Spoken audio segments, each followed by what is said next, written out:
Bakit kasi hindi mo na lang sabihin sa boyfriend mong tungkol sa trabaho mo?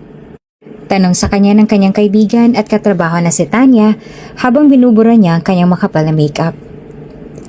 Sasabihin ko naman sa kanya, pero hindi pa sa ngayon. Sagot naman ni Daniela. Kailan pa? Pag siya na mismo ang unang nakaalam. Tinapos niya ang pagpupuna sa suot na makeup. Basta, hindi pa sa ngayon. Hindi pa ako ready na sabihin sa kanyang totoo. Naghahanap pa ako ng magandang pagkakataon. Hay nako, kung ako ikaw, hindi ko na ililihim sa kanyang totoo. Mukha naman na mahal ka ng boyfriend mo. Hindi mo kailangan na magtrabaho pa dito sa sobrang yaman ng boyfriend mo. At saka kung talagang mahal ka niya, matatanggap ka niya. Medyo proper pa nga ang work mo kasi nagsiserve ka lang sa kanila ng alak. Unlike me, nakinakama ng kung sino-sino. Kung bago ka pa lang sa channel na ito, Ate Jane TV, huwag kalimutang pindutin ang notification bell and subscribe button. Sana po hindi naman malaking abala sa inyo ang pagpindot ng subscribe button dahil ang kapalit po nito ay ang pagsuporta para makapag-produce ng mga libreng stories sa mga channels ni Ate Jane. Maraming salamat! Isang waitress sa isang club si Daniela Montejano. Habang ang kanyang nobyo naman na si Regulus Rockwell ay anak ng mayaman na pamilya na tagapagmana ng malaking kumpanya. Ang ina ni Regulus ay isang tanyag na artista na hinahangaan ng maraming mga tao at ang ama ay may-ari ng bangko. Napakalayo ng estado nila sa buhay. Langit ang binata habang siya ay nasa lupa. Kahit sa ang anggulo tignan ay hindi sila bagay, lalo na sa trabahong meron siya ngayon. Ngunit mahal na mahal niya si Regulus at ayaw niya na mawala ito sa kanya. Kaya siya nagsinungaling tungkol sa trabaho na meron siya. Ang pagkakaalam ni Regulus ay galing din siya sa mayaman na pamilya na maganda ang kanyang trabaho. Nagawa niyang magsinungaling para magustuhan din siya ng ina nito at hindi mawala sa kanya si Regulus. Sa loob ng mahigit 2 taon nila na pagiging magkakilala at 1 taon na pagiging magkasintahan ay nagawa niya na mailihim kay Regulus ang totoo. Ngunit tama ang sabi ng iba, walang lihim na hindi nabubunyag. Nang dahil din sa kagagawa ng ina ni Regulus ay nabunyag ang totoo. Frinain up siya ng ina ni Regulus at pinalabas na hindi lang siya nagsisinungaling kay Regulus, kundi ay niloloko niya rin ito.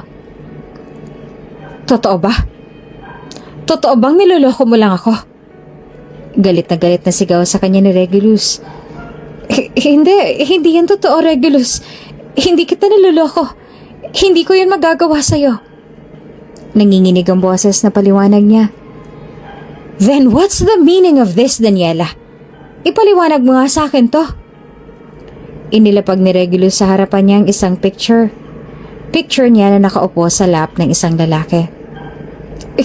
Hindi totoo yan. Humihikbi siya. Ang lalaki sa picture ay ang nambasta sa kanya noong 1 linggo. Bigla na lamang siyang hinila ng lalaki paupo sa kandungan nito ng mga oras na yon. At kilala ni Daniela kung sino ang nag-utas sa lalaki na gawin yon. Walang iba, kundi ang ina ni Regulus. Hindi totoo? Ako pa talagang niloko mo. It's so obvious that you're sitting on that asshole's lap.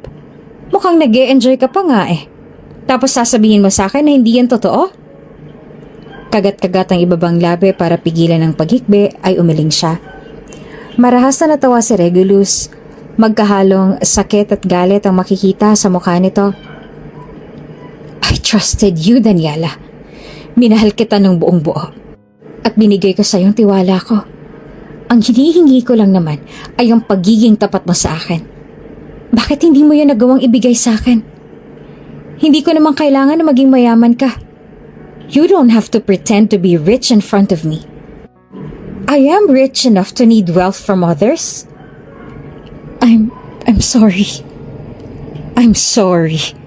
Mapakla itong natawa. Iyan lang ba masasabi mo ngayon sa kabila ng lahat? Hindi siya sumagot. Alam niya na kahit anong gawin niyang paliwanag ay hindi na siya nito paniniwalaan dahil yun ang tingin nito sa kanya. At hindi rin naalis sa isip niya ang pagbabanta sa kanya ng ina nito. Kailangan niyang ilayo ang sarili sa binata para sa mga pangarap nito. Minahal kita ng sobra, Daniela. Hindi ko alam kung anong kulang sa pagmamahal ko para lokohin mo pa rin ako ng ganito. Kung sinabi mo lang sa akin ng totoo, ay matatanggap pa rin naman kita dahil mahal kita. But you fooled me. For 2 years. You fooled me. Pinagmukha mo akong tanga.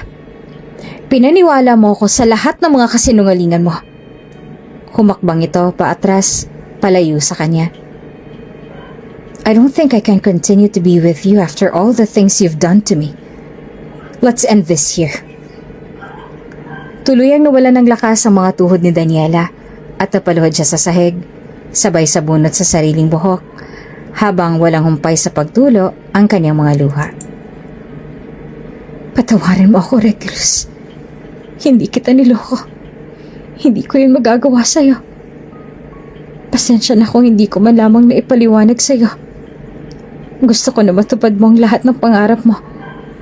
At ayoko na maging hadang ko sa pagtupad mo sa lahat ng gusto mong marating sa buhay. Mahigit 6 na taon na ang nagdaan, ngunit hanggang ngayon ay malinaw na malinaw pa rin sa isipan ni Daniela ang lahat ng nangyari. Hanggang ngayon ay sariwang-sariwa pa rin ang sakit sa puso niya na para bang kahapon lamang nangyari ang lahat ng yon. Mama, nakauwi na po ako galing sa school. Masaya at magiliw na sabi sa kanya ng kanyang 5 taong gulang na anak na si Iris Montejano Rockwell. Suot-suot ni Iris ang complete uniform at nakatali ng parang pasungay ang kulot na buhok na may design na Hello Kitty. Ang kapitbahay nila na dalagita na si Sunshine ang nagtali kay Iris kanina bago pumasok sa eskwela. Nilapag naman ni Daniela ang hawak na basket na may lamang labahan na kailangan niyang malaban ngayong araw. Hello, baby ko! Masaya na bati niya sa anak at saka umuklo dahil tumatakbo palapit sa kanya si Iris para yumakap. Hinalikan niya ang tuktok ng ulo nito bago ito binuhat. Namiss kita, baby! Namiss din po kita, mama! At pinugpog nito ng halik ang pisngi niya. Pakiramdam naman ni Daniela ay nawala lahat ng pagod niya sa trabaho dahil sa kanyang anak. Ano, nag-enjoy ka ba kanina? Opo, mama! Naglaro pa kami kanina ng mga friends ko sa playground bago pa nag-ring ang bell. Masaya pa na kwento nito. Naka-perfect rin po ako. Talaga? Wow, ang galing naman ng baby ko. Opo, para po pag ako naging top 1 sa room namin, makikita ko na po si Daddy. Naglahong ngiti ni Daniela dahil sa sinabi ng anak. 5 taong gulang na si Iris at kasalukuyang nasa kindergarten. Ang lagi nitong hiling sa kanya ay ang makita ng ama. Hindi naman alam ni Daniela kung paano niya sasabihin ang totoo sa anak. Nagalit sa kanyang ama nito at baka nga'y ayaw na silang makilala pa. Ayaw niya na masaktan ang loob ng anak. Iris is sweet and beautiful young girl. At sa murang edad nito ay mabilis itong makaunawa. She's smart, just like her father. Noong naghiwalay sila ni Regulus 6 na taon ang nagdaan ay may nabuo na sanggol sa kanyang sinapupunan. At iyon ay si Iris. Ngunit dahil batid ni Daniela na labis ang galit ni Regulus sa kanya ay nilihim niya sa binatang tungkol sa kanyang pagdadalang tao. Umalis siya sa kanyang trabaho at bumalik sa kanilang probinsya kung saan nabuhay siya ng payak at may sapat lamang nakita para makakain sila ng kanyang anak ng 3 beses sa isang araw. Tito Aiden, ano po yung dala mo? Masayang tanong ni Iris nang makita ang Tito Aiden nito, ang kanyang kababata na naging katuwang niya sa pagpapalaki kay Iris.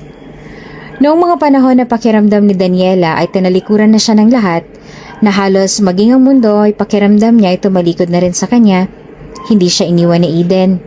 Lagi itong nasa tabi niya para damayan siya. Siyempre, ang favorite mo, pineapple pie. Nakangiti ng malawak na sagot ni Aiden sabay pinakita ang dala kay Iris na agad naman na tumakbo papunta sa harap ni Aiden at kinuha ang dala. Wow! Ang sarap naman po nito, Tito! Thank you po! The best ka po talaga! Oo naman! Narinig kong perfect score ka! Opo, Tito! Sabi pa nga po ni teacher, kung i-continue ko lang po yun, ay ako raw po ang magiging top 1 sa kindergarten at mag-i-speech daw po ako sa graduation. Mas lumawak ang ngiti ni Aiden. Wow, talaga? Ang galing-galing naman ng baby na yan. Manang-mana ka talaga kay tito. Oo naman po.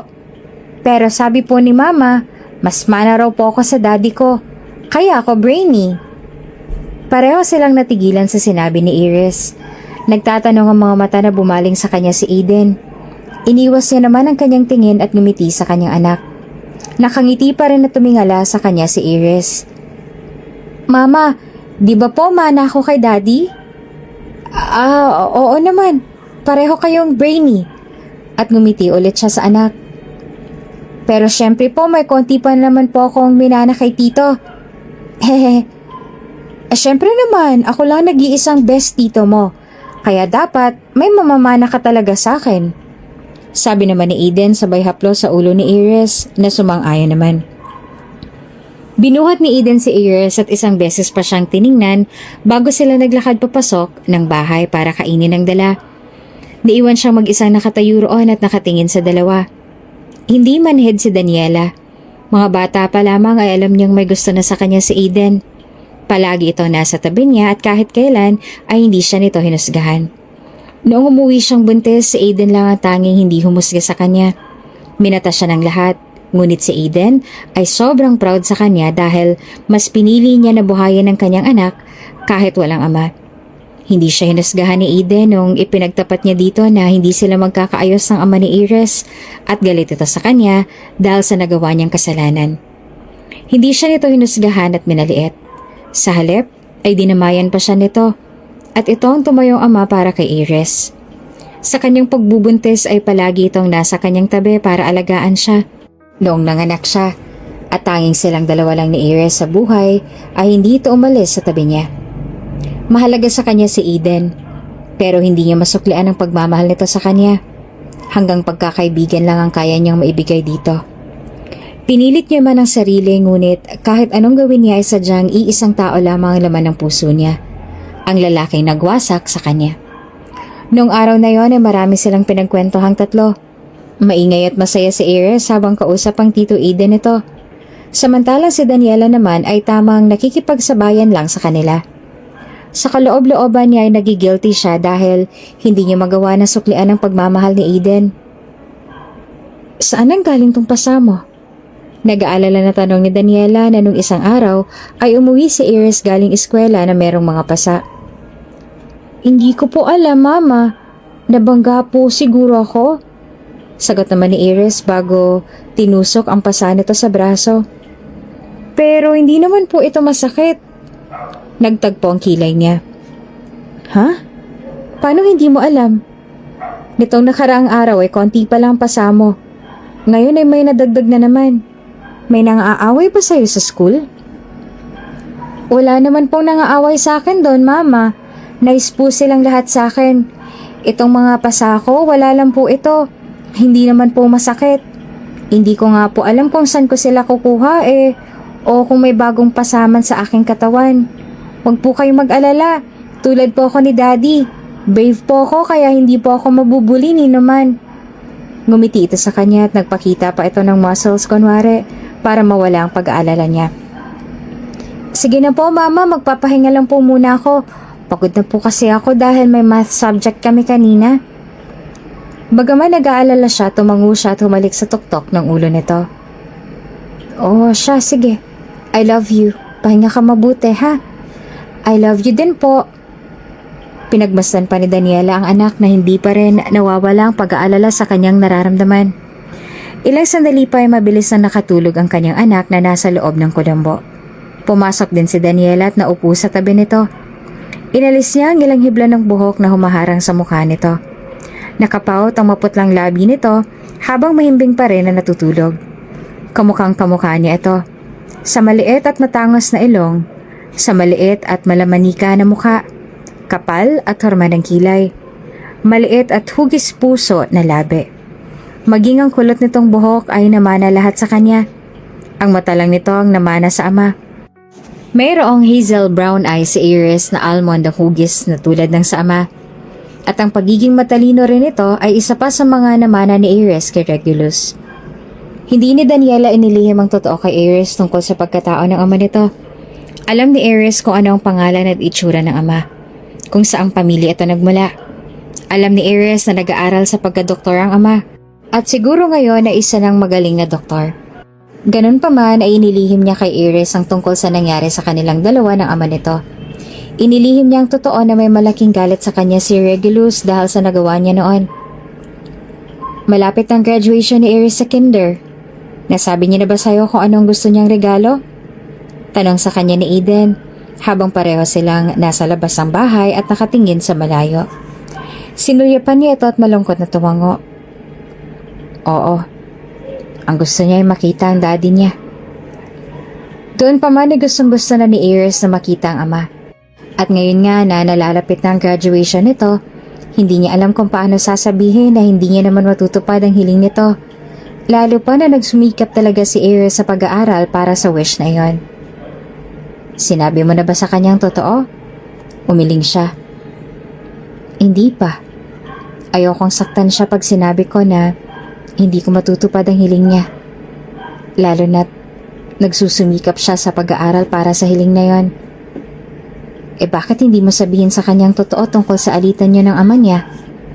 Matalinong bata si Iris. Sigurado ako na maiintindihan niya kung ipapaliwanag mo sa kanya. Hindi ko pa kayang saktan ang loob ng anak ko. Mahal na mahal niya ang daddy niya. Napabuntong hininga si Eden. Kailangan mong sabihin sa kanyang totoo hanggat maaga. Pero maiintindihan ko kung hindi mo pa kaya. Take all the time you need. Hanggang sa kaya mo nang ipagtapat sa kanyang totoo. Alam ko na kahit gaano katagal ay maiintindihan ka pa rin ni Iris dahil mahal na mahal ka niya. Nandito lang ako para sa inyong dalawa. Nginitian niya ito. Maraming salamat, Aiden. Hanggang sa dumating na lang ang araw ng graduation ni Iris ay hindi niya pa rin nasasabi sa kanyang anak na hindi niya maibibigay ang gusto nitong regalo. Kasalukuyang magkatabi silang nakaupo ni Eden habang pinapanood si Iris na umakyat sa stage para magbigay ng speech dahil itong nangunguna sa klase. Kahit kinder pa lang ay uso sa lugar nila ang ganito at sobrang proud naman ng nararamdaman ni Daniela. Maging si Eden na nasa kanyang tabi ay proud na proud at malakas ang palakpak. The chairman of the board of directors, Engineer Manuel Samson. Humarap si Iris sa isang lalaki at magalang na yumuko. University President Dr. Ko, Vice President for Academic Affairs Dr. Richard. Ganon din ulit ang ginawa nito sa sunod ng mga pangalan na nabanggit. Puno ng confidence na tumayo ng tuwid si Iris at nagsimulang magsalita habang merong ngiti sa mga labi. Magandang araw sa inyo kapwa kong graduates at sa mga minamahal na magulang. Kamusta po kayong lahat? Batid ko na sobrang masaya tayong lahat ngayong araw na to. We all worked hard until we reached this milestone. Before I begin, I would like to congratulate all the graduates and parents for reaching this journey. And I would also like to thank each and every one of you. Si Daniela na siguro ang pinaka-proud na ina habang nakatingin sa kanyang anak. Inisa-isang pasalamatan ni Iris sa mga naging guro at kaibigan nito sa kindergarten. At sa bawat katagang binitawan ni Iris ay napapaluha silang mga nakikinig dahil sa sobrang galing nito. Maging ang mga kinatawan ng universidad ay hindi napigilan ng pagtulo ng luha. Ngunit ang pinaka nagpatulo sa kanyang luha ay ang sinabi nito para sa kanya. At sa aking minamahal na ina, nais ko po kayong pasalamatan sa walang humpay na pagsuporta sa kindergarten journey ko. Maraming salamat po sa pagmamahal at pag-alaga niyo po sa akin. Sobrang mahal na mahal ko po kayo at wala po akong ibang hihilingin na maging ina kundi ikaw lang po. Alam ko po na hindi niya matutupad ang kahilingan ko. Batid ko po na hindi ko po ulit makikita ang aking ama. Ganun pa man po, hindi po ako nagagalit o magtatampo sa inyo. Naiintindihan ko po kung bakit hindi ulit. Kaya wag po kayong malungkot, Mama. Hindi po ako sad. Masaya po ako ngayong araw, kaya sana po'y maging masaya rin po kayo. Nanlaki ang mga mata ng lahat at napasinghap nang bigla na lang humandusay si Iris sa stage. Habang nasa kalagitnaan ng pagbibigay ng speech, natataranta at puno ng pag-aalala na tumayo sila at umakyat sa stage. Labis-labis naman ang takot na nadarama ni Daniela. lalo na noong may dugong lumabas sa ilong ni Iris. Sinugod nila ito sa ospital at habang nasa loob ng emergency room si Iris ay hindi siya mapakali. Nilulukob ang kanyang buong pagkatao ng takot at pangamba. Kung ano-anong mga pumapasok sa isip niya. Dok, ano pong nangyayari sa anak ko? Agad na tanong niya sa doktor nang lumabas ito mula sa emergency room. Sa ngayon ay maayos na po ang lagay ng anak ninyo. Tiningnan siya nito at si Eden bago nagpatuloy sa pagsasalita. Subalit hindi natin masasabi na laging stable ang lagay niya. Meron pong acute leukemia ang inyong anak. Sa case niya po, hindi evident ang mga early symptoms niya. At ngayon lang po mas naging evident. Mabilis na nag-progress ang kanyang sakit at critical na ang kanyang kondisyon. Animoy, nabingit pinagsakloban ng langit at lupa si Daniela dahil sa sinabi nito. Ano pong kailangan namin gawin? Ang maipapayo ko sa inyo ay dalhin niyo siya sa mas malaking ospital sa syudad where she can receive a specialized treatment and support tailored to her needs. Alam niyo naman po ang hospital dito sa ating probinsya na hindi gaano advanced ang ating mga equipments.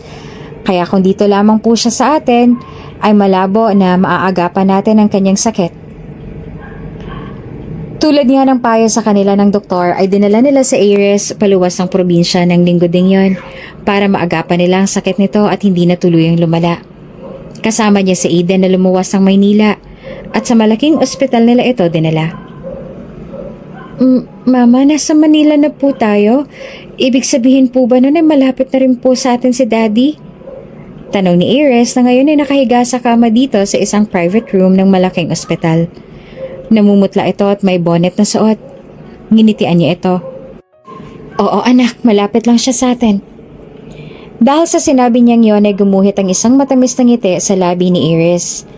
Alam ni Daniela na ang tangi lamang na makakapagpasaya dito ay ang kanyang ama. Kaya kahit hindi niya alam kung nasa bansa pa ba ngayon si Regulus ay sinabi niya iyon. Regulus? Kumalabog ng malakas ang kanyang dibdib nung makita niya si Regulus Ospital. Hindi siya sigurado kung ito ngayon o baka nagkakamali lamang siya kaya ang ginawa niya ay sinundan niya ito. Regulus? Sabay hawak niya sa kamay ng isang doktor na nagtataka naman at tumingin sa kanya. Bakit, miss? Agad niya rin binitawan ang kamay nito nang mapagtanto na ibang tao na ito at namamalikmata lamang siya kanina. Wala. Pasensya na po. Akala ko po kasi ikaw ang kakilala ko. Paghingi niya ng paumanhin na nagtatakang tumango bago nagpatuloy sa paglalakad. Nasapo ni Daniela ang kanyang noo habang nakatingin sa likod ng lalaking doktor. Akala niya talaga si Regulus yung nakita niya kanina. Hindi siya maaaring magkamali dahil kahit 5 taon niya itong hindi nakita, ay tandang-tanda niya pa rin ang itsura nito. Ngunit tila ay pinaglalaroan lamang siya ng kanyang imahinasyon. Marahil ay masyado lamang siyang nag-overthink dahil batid niya na kung sakali mang nasa bansa pang binata ay malapit lang sila ni Iris dito. Umiling-iling si Daniela bago tumilikod at naglakad na pabalik sa silid ng kanyang anak. Samantalang sa likod ng pader ay naroon ang isang binata, nakahalukip-kip at nakasilip sa dalaga na naglakad paalis. Bakit hindi mo lapitan? Nabigla si Regulus nang biglang may nagtapik sa balikat niya. Nang tignan niya kung sino ito ay ang matalik nitong kaibigan na isang surgeon, si Red Favillon. What? The girl earlier yung tumawag sa'yo. Bakit hindi mo siya lapitan? Tumayo ng tuwid si Regulus at nilagay sa bulsa ang magkabilang kamay. Why should I? Matapos niya akong lokohin at bigla na lang siyang umalis nang wala man lang eksplanasyon na para bang hindi niya ako nasaktan. Ako pang unang lalapit sa kanya? I'm not going to do that. Hindi ako maghahabol sa atensyon niya. Nagpakawala ng malalim na buntong hininga si Red. Malay mo naman, meron siyang malalim na dahilan kung bakit niya ginawa yon. At saka pa, it's been 5 years. Hindi mo pa rin ba siya napapatawad? No? Hindi ko siya mapapatawad. Matigas na sagot ni Regulus. You're acting like you're still in love with her. I am no longer in love with her. Matagal ko nang ibinoon sa limot ang pagmamahal ko na yon sa kanya. Sagot niya. I am more interested in knowing what could be the reason why she's here. May sakit na leukemia ang anak niyang babae. Bulat na binalik niya ang tingin kay Red dahil sa sinabi nito. What? Ayon sa doktor na tumingin sa lagay ng bata, meron nitong acute leukemia. Galing sila sa isang probinsya at pinatransfer ang bata dito sa mas malaking ospital para mas maagapan daw ang sakit nito. So, that's the reason why your Totga is here. Hindi malaman ni Regulus kung saan siya mas magugulat sa revelasyon na iyon. Ang malaman na may sakit ang anak ng babaeng dati niyang minahal o ang malaman na meron na pala itong anak. Saan ka galing? Tanong ni Aiden kay Daniela pagkapasok niya sa loob ng silid ni Iris. May inasikaso lang ako. Sagot niya at sinulya pa ng anak na noon ay nanonood ng TV. Kanina pa ba siya gising? Oo, hinahanap ka niya. Ang sabi ko ay may binili ka lang sa labas. Tumango si Daniela bago lumapit sa anak na noon lang napansin na nakabalik na siya. Mama, saan po kayo galing? May inasikaso lang ako, kumain ka na ba? Bago siya humalik sa tuktok ng noon ito. Opo, kinain ko po ang apple na pinagbalat sa akin ni Tito Aiden. Sabi niya po kasi kung kakain ako ng marami, posible raw po na makita ako na si Daddy. Gulat na napatingin si Daniela kay Aiden dahil hindi siya makapaniwala na sinabi nito iyon kay Iris. Noon pa man ay ayaw na ni Aiden na binabanggit kay Iris ang tungkol sa anak. But now seems different. Pinagsawalang bahala niya lang iyon at naupo sa tabi ng anak na masayang nagkwento tungkol sa pinapanood nila. Nung gabing yon ay hindi maalis sa isip ni Daniela ang nakita niya kanina. Oo nga't alam niya na namamalikmata lamang siya, ngunit hindi niya pa rin maintindihan kung bakit ganito ang nararamdaman niya. Umaga pa lang ay maaga siyang nagising para bumili ng gustong breakfast ni Iris. Hindi kasi nito nagustuhan ng breakfast na galing ospital. Ang gusto raw nitong kainin ay pansit na may maraming gulay. Bibili lang ako saglit ha? Ang tito ni Aiden mo ay may pinuntahan pa. Opo mama, magpapakabait po ako dito. Ngumiti si Daniela at binuksan ang pinto. Ngunit natigilan nang makita ang lalaking nasa tapat ng pinto na akmang hahawak na sa doorknob. Nanlaki ang kanyang mga mata at halos hindi siya makagalaw sa kanyang kinatatayuan. Regulus? Poong akala ni Daniela ay nagkakamali lamang siya nung makita niya si Regulus na nakasuot ng lab coat kagabi. Ngunit ang makita ito ngayon ay nasa harap niya na ito. Isang kurap at nawalang emosyon sa mata nito. Good morning. I am Dr. Rockwell. I'm here to check on the patient. Malamig ang tono ng boses nito. Nakita naman ni Daniela kung paano kumawang ang tuwa sa mga mata ni Iris nang sandaling makita nito kung sino ang kasama niya. Ngunit ang saya sa mga mata nito ay unti-unting naglaho at napalitan ng magkahalong lungkot ang saya nang makita ang walang emosyon na mukha ni Regulus. Pinagmasdan ni Daniela na lumapit si Regulus sa tabi ng higaan ni Iris na nananatili na nakatitig sa ama. Nanunubig naman ang mga mata ni Daniela habang nakatingin sa kanila. Kamusta nang pakiramdam mo, little miss? Tanong ni Regulus kay Iris. Bahagyang ngumiti naman si Iris sa ama. Maayos naman po ako, Doc. Mabuti naman kung ganon.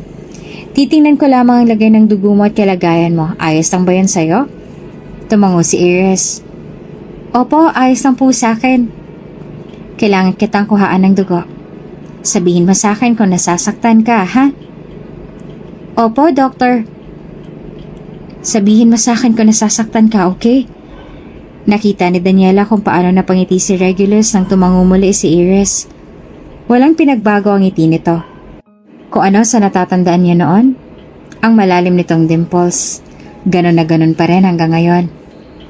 Wow, you're a brave girl. Sabi ni Regulus nang makuna ng dugo si Iris at hindi ito umiyak. Opo, mana po kasi ako sa daddy ko.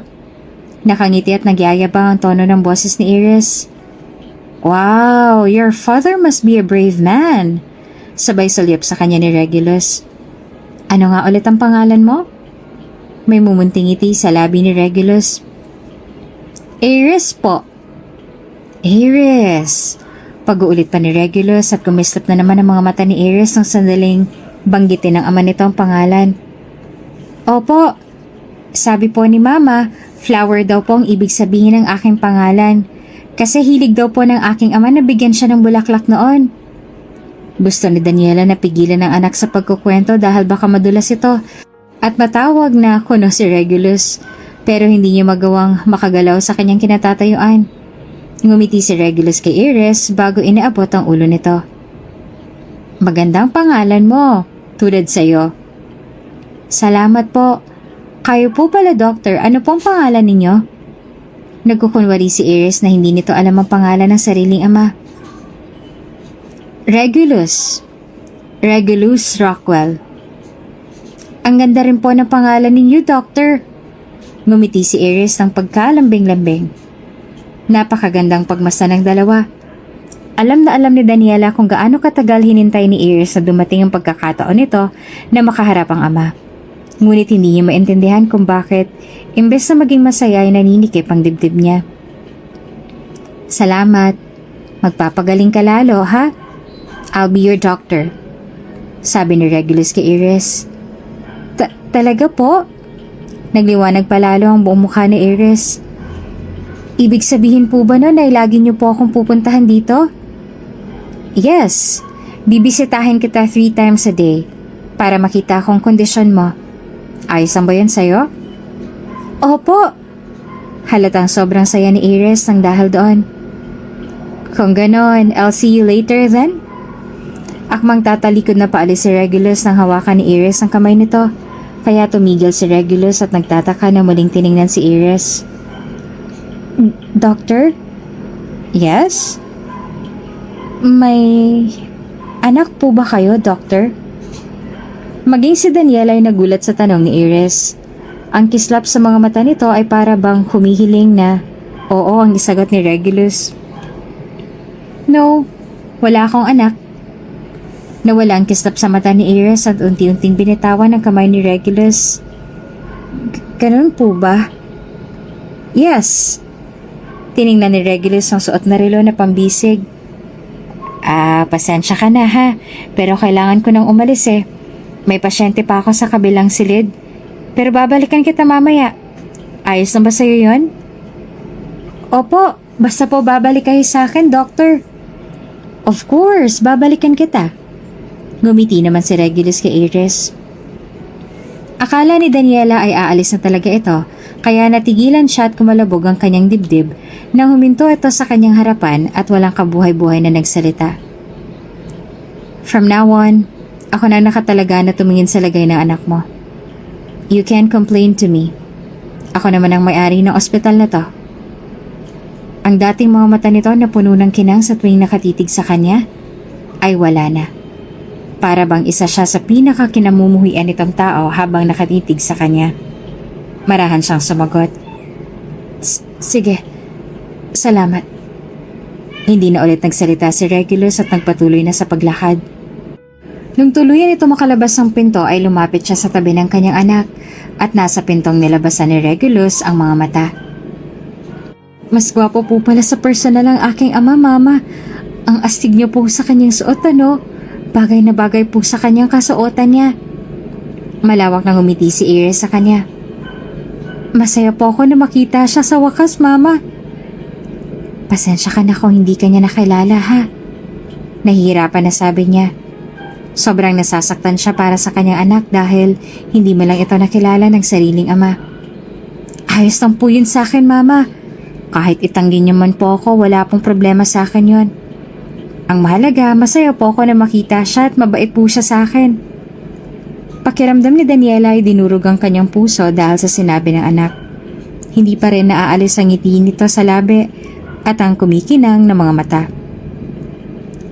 Alam niyo po ba, Mama, noong makita ko siya kanina, para po akong isinakay sa ulap dahil sa labis na saya. Kay tagal ko pong hinintay na dumating ang araw na to at makita ang aking ama. Higit na mas gwapo po siya sa picture na pinakita niyo sa akin noon. Masaya po ako na natupad niyang mga pangarap niya. At isa na siyang doktor ngayon. Hindi po ba't nakaka-proud si Daddy, Mama? Pinahid naman ni Daniela ang butil ng luha na tumulo sa kanyang mga mata at nahihirapan na nagsalita. Oo, nakaka-proud nga siya. Pakiramdam niya ay may kung anong nakaharang sa lalamunan niya at hindi siya makapagsalita ng maayos. Salamat Mama at tinupad niyo po ang aking hiling na makita ang aking ama. Kahit po hindi niyo po ako kilala, sapat na po sa akin na masilayan ko siya at maramdaman na maaalagaan niya. Napakagaan po ng kamay niya na humawak sa akin. Parang hindi ko nga po naramdaman ang pagtusok ng karayom sa ugat ko kanina eh. Bandang tanghali na nung muling bumalik si Regulus sa silid ni Iris. Sakto pa na si Aiden ang nagbukas ng pinto dahil papasok na ito sa sideline sa construction site nung dumating din si Regulus. Magkahalong gulat at pagtataka ang mukha ni Aiden, ngunit hindi ito nagtanong nung makita ang kanyang reaksyon na sapat na para ipaliwanag ang lahat. Nagpaalam na si Aiden sa kanya kahit pa nagdadalawang isip pa ito na iwanan sila dahil malilate na ito sa sideline. Tahimik naman na inasikaso ni Regulus si Iris at ginawa ang mga kailangang gawin. Pinagmasdan lang ni Iris ang kilos ng ama at si Daniela ay pinagmasdan silang dalawa. Biglang sumagi sa isip ni Daniela kung anong klaseng buhay nila kung sakaling hindi nagalit sa kanya si Regulus at nalaman nito na may anak sila. Nanikip ang dibdib niya sa iniisip niyang yon. Inilihis niya ang kanyang tingin at palihim na pinahid ang kanyang mga luha. Alam niyo po ba, Doctor? Sobrang bagay na bagay po sa inyo ang suot ninyo, sabi ni Iris sa ama. Talaga ba? Tanong naman ni Regulus na may mumunting ngiti sa labi. Opo, mukha po kayong artista tulad ng mga nasa TV nung kapitbahay naming si Aling Leona. Artista po ba kayo, Doktor? Hindi. Pero ang aking ina, isa siyang artista noon. And yes, ang ina nito ay isang dating beauty queen at tanyag na artista. Talaga po? Bakit hindi po kayo nag-artista kung ganon? Hindi ko gustong maging isang artista. Mas gusto kong maging isang doktor sa mga tulad niyong bata.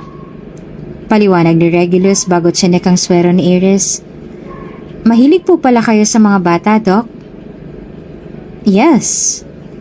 Kung ganon ay bakit hindi po kayo magkaroon ng sariling anak? Natigilan naman si Regulus sa tanong ni Iris. Sapat na sa akin na nag-aalaga at nagagamot ako sa mga bata. Hindi ko na kailangan na magkaroon ng sariling anak. Bumalata yung malungkot na ekspresyon sa mukha nito. Ayaw niyo po ba na magkaanak, Doc? Yes. Walang pagdadalawang isip na sagot ni Regulus at alam naman ni Daniela na labis na nasaktan dahil doon si Iris. Bakit po? Hindi po ba masaya magkaanak? Dumakwang si Regulus palapit kay Iris at inabot ang ulo nito. May mga bagay na hindi mo pa maiintindihan sa ngayon kahit sabihin ko. Pero pag nasa tamang gulang ka na, ay mauunawaan mo rin. Ngumuso si Iris sa tumango. Napangiti naman si Regulus at nagsimula ng damputin ng notes at ballpen na pinatong nito kanina sa kama ni Iris. Doc, matanong ko lang po. Ano yon? Mula bata pa po ba kayo ay pangarap niyo na maging isang doktor? Noong bata pa ako, ang pangarap ko ay maging isang abogado. Pero hindi iyon gusto ng aking ama. Ang gusto niya ay maging isa akong doktor. Sagot ni Regulus, bagay na ikinagulat naman ni Daniela dahil hindi niya alam ang tungkol doon. Noong sila pa ay walang nabanggit sa kanya si Regulus tungkol sa bagay na iyon. Pero kalaunan natutunan ko rin na mahalin ang pagiging isang doktor. Pinili kong maging isang pediatrician dahil doon pa man ay malapit na akong loob ko sa mga bata. Alam niyo po, nakaka-inspire po talaga kayo. At dahil po tuloy sa inyo ay masisipagan ko pa sa pag-aaral, sabi ni Iris. Gusto mo ba maging isang doktor din? Opo, sabi po kasi ni Mama, ang pangarap din daw po ng aking ama noon ay maging isang doktor kaya gusto ko po siyang tularan. Sagot ni Iris. Bagay na pareho nagpatigil sa kanilang dalawa. Oh, so gusto ng lalaki kanina dito na maging isang doktor? Nagtataka naman ang itsura ni Iris. Si Tito Aiden po? Yes, hindi ba siyang iyong ama? Hindi ko po siya ama. Matalik na kaibigan lamang po siya ni mama. Ninong ko rin po siya. Magkahalong gulat at pagtataka ang itsura ni Regulus na sumulyap sa kanya. Hindi naman niya nagawang makagalaw sa kanyang kinatatayuan. So, he's just your ninong? Opo. Hindi ko po alam kung anong pangarap niya nun eh. Hindi siya ang iyong ama? Pag-uulit ni Regulus na tila naniniguro kung tama ba ang pagkakarinig. Hindi po. Kung gano'n, nasaan ang iyong ama? Nasa malayo po. Nababasa ni Daniela sa mukha ni Regulus na marami itong gustong itanong, ngunit mas pinili na lang nito na itikom ang bibig. Kumain ka na muna, sabi sa kanya ni Aiden na may inilapag na plastic bag sa kanyang harapan. Binili ko ang paborito ninyo ni Iris, dalawa yan, tig-isa kayo. Bago ito naupo sa kanyang tabi at tinignan si Iris. Naging maayos bang pakiramdam ni Iris buong araw? Tumingin siya sa mahimbing na natutulog na si Iris. Oo, masaya rin siya dahil nagtagal dito kanina si Regulus. Tulad ng pinangako ni Regulus ay hindi na nga ito pumalya sa pagbisita kay Iris. Bagaman nalilate ay dumarating pa rin ito para ito na mismo ang tumingin sa lagay ni Iris. Although sa loob ng ilang araw na yon ay tanging si Iris lang ang kinakausap nito. Ni Sulyap ay hindi nito iginawad sa kanya. Pero ayos lang yon para kay Daniela. Ang mahalaga ay masaya si Iris. Isang magaling na doktor talaga ang kanyang ama, no? Sabi ni Eden. Madalas siyang pag-usapan ng mga nurses dito. Sabi niya, sabay binuksan ang plastic bag na dala ni Eden kung saan palabok ang dala at may apples na paborito rin ni Iris. Salamat nga pala dito sa dala mo ha. Kumain ka na rin ba? Oo, nilibre ako kanina ni Engineer Anastasia. Sagot na to, tumitig pa sa mukha niya na para bang may hinahanap ito na reaksyon. Napatigil naman si Daniela sa pagsubo ng palabok at kinunutan ito ng noo. Gusto mo bang kumain ulit? Hati na lang tayo dito. Alok niya pa. Bahagya itong ngumiti at umiling. Busog pa ako, salamat. Tuluyan niyang sinubo ang palabok at napapangiti naman na pinagmasdan niya si Aiden. Pagod ka ba sa trabaho? Hindi naman, konti lang naman ang ginawa namin kanina dahil nagdagdag si engineer ng mga tauhan. Pero hindi naman nabawasan ang sasahuri namin. Talaga? Ang bait naman ng boss niyo. Oo nga eh. Bihira ka lang makatagpo ng boss na tulad niya. Sabi nito na sinang-ayunan niya. Tinuloy niya ang pagkain sa kanyang paborito at nabigla na abutin ni Eden ang gilid ng kanyang labi at may pinunas doon. Sakto naman na nasa ganoon silang posisyon noong bumukas ang pinto at pumasok sa loob si Regulus na natigilan sa pagkakita. Parehong gulat na tiningnan nila si Regulus na nakalukot ang noo. Natataranta na agad namang tumayo si Daniela. Regulus! Gulat niyang sambit. Isang kurap at nawala ang lahat ng emosyon na kanina lang ay naglalaro sa mga mata nito. Tumikim ito bago nagsalita. I'm here to give Iris her medicine. Hindi ko sinasadya na istorbohin kayo. Iiwan ko na lamang ito at kayo nang magpainom sa kanya. Tuloy-tuloy na sabi nito habang naglalakad papunta sa tabi ng higaan ni Iris. Inilapag ni Regulus ang gamot sa lamesa sa tabi ng higaan ni Iris. Pinagmasdan nila na abutin nito ang ilang hibla ng buhok sa mukha ni Iris at marahan itong inilis. Sunod ay inayos nito ang pagkakakumot nito bago sila iniwan ng walang paalam. Nang gabing yon ay hinintay ni Iris na bumalik ang ama, ngunit hindi ito bumalik. Kaya naman ay malungkot si Iris nang muli itong natulog. Ma'am, bale ito po ang bill ninyo ngayong buwan. Inabot sa kanya ng babae ang isang sobre na tinanggap niya naman at agad na binuksan. Nanlakay naman ang mga mata niya at nataop ang kanyang bibig na makita kung gaano kalaki ang kanilang babayaran. 30,000. Hindi niya alam kung saan sila kukuha ng ganito kalaking halaga. Ito na ba lahat ng kailangan naming bayaran? Tanong niya sa babae na nangingilid ang luha. Hindi pa po kabilang ang ibang facility riyan at nilagyan na rin po namin kayo ng discount. Hindi alam ni Daniela kung saan sila kukuha ng ipang babayad nila ng bill na iyon. Ang mga naging ipon niya noon ay nagamit na nila sa pagluwas nila sa Maynila. Kahit nga ang ipon ni Aiden ay nahiram niya na rin. Hindi naman alam ni Daniela kung ano ang dapat na gawin niya. Ngunit batid niya na kailangan niyang makagawa ng paraan dahil ang ospital lamang na ito ang tanging may mataas na kalidad na sigurado siyang makakatulong sa mabilis na paggaling ni Iris. Bukod pa ron, kahit na lumipat sila sa ibang ospital, ay kailangan pa rin nila ng babayaran ng bill na iyon. Desperado na si Daniela na maipaggamot ang kanyang anak. Ayaw niyang makita ito na nahihirapan, kaya ginawa niyang kung ano sa tingin niya na tanging paraan para sa pagpapagamot kay Iris. Lumapit siya sa isang taong may malaking galit sa kanya, ngunit siyang dapat nakatuwang niya sa problema na ito. Mayaman si Regulus. Batid niya na barya lamang para sa binatang halaga ng kailangan nilang bayaran. Parang awa mo na, Regulus. Hindi ko alam kung saan ako kukuha ng pera para ipagamot sa anak ko. Hindi ko makakaya kung mawawala siya sa akin. Umiiyak na sabi nito. Oo, desperado siya. At wala siyang pakialam. Lahat ay gagawin niya para sa kanilang anak. Kung kailangan niya na lumuhod sa harapan nito at sambahin nito ay gagawin niya. Gumaling lamang ang kanyang anak. Sa halip na maaway, gumuhit pa ang ngiti sa labi nito. You can't pay?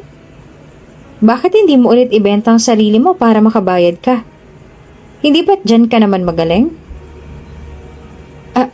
Alam kong galit ka sa akin dahil sa nangyari noon. At kahit ipalipanag ko pa, ay hindi mo ako paniniwalaan. Hindi ko hinihiling na mapatawad mo ako. Batid ko na ang kasalanang nagawa ko sa'yo ay walang kapatawaran. Pero parang awa mo na, tulungan mo kami ng anak ko. Walang humpay sa pag-agos ang kanyang luha. Baliwala na sa kanyang mga masasakit na salita na binitawan nito. Kung tutulungan ko siya, anong mapapala ko? Ibibenta mo ba ang sarili mo sa akin? Nabigla siya sa sinabi nito. Ha? You can't. Puno ng sarkasmo ang tono ng boses nito. Bakit sa iba noon ay ang bilis mong ibenta ang sarili mo? Pero sa akin, nag-aalangan ka pa. Hindi pa ba sapat ang pera ko para sa'yo? Sa bawat katagang binibitawan nito ay parang sinasaksak ng libo-libong karayom ang puso niya. Regulus. Hindi hamak na mas mayaman naman ako sa mga naging kliyente mo noon, hindi ba?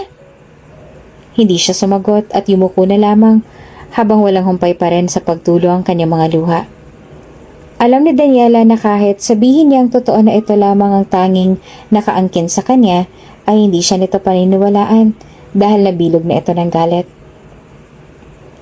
Ang mabuti pa umalis ka na. Wala akong panahon sa drama mo ngayon. Malamig nito ang sinabi. Kahit anong ginawang pagmamakaawa ni Daniela, ay talagang hindi siya nito pinakinggan. Kaya bagsak ang balikat at tuloy-tuloy sa walang humpay na pagtulo ang kanyang mga luha. Napasandal siya sa pader at doon ay napaupo. Wala pa rin tigil ang mga luha niya. Hindi niya na talaga alam kung anong magagawa niya. Nahihiya na siya kay Aiden dahil sobra-sobra na siya nitong naaabala. Talagang nagtrabaho pa ito para sa kanila.